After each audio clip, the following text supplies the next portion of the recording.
विशेषकर जो पिला माने शिक्षा जो एकाडेमी मान स्थापन कराई आज जो एकाडेमी सब उद्घाटन है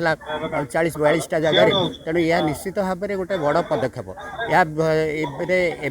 क्रीड़ा क्षेत्र में जो ओडिशा एक पछुआ राज्य थिला निश्चित भाव में आउ रही ना एवं निश्चित भाव में किसी वर्ष भर समय तो लगे किसी वर्ष भितर ओडिशा भल खेला बाहर जो मैंने कि जातीय अंतर्जातीय स्तर में सुनाम अर्जन करेंगे ओडिशा राज्य पदक जीतवे ता छड़ा जो रही आमर अन्य खेल केवल क्रिकेट हॉकी नुह अन्य खेल संतरण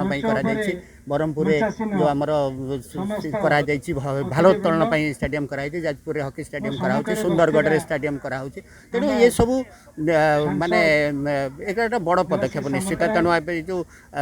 भविष्य आम ओडिशा राज्य क्रीड़ा क्षेत्र निश्चित अग्रगति करिवो। हमको बहुत खुशी लगुच यही पड़िया दिने किछि नथिला आज ओडिशा क्रिकेट एसोसिएशन साहाय्य सहयोग एवं माननीय मुख्यमंत्री नवीन पट्टनायक क्रिकेट प्रति जो आर्थिक सहायता घोषणा करिसेंती बारवाटी स्टेडियम नवीकरण करने एवं जिला स्तर में एकाडेमी प्रतिष्ठा ये जो साहाय्य कर तार फलस्वरूप आज खोर्धा बीजेपी हाईस्कल पड़िया आम जो मिनी स्टेडियम में परिणत होती या द्वारा जो क्रिकेट खेलाड़ी माने उपयुक्त क्रिकेट रू वंचित होते से बर्तमान या द्वारा उपकृत है।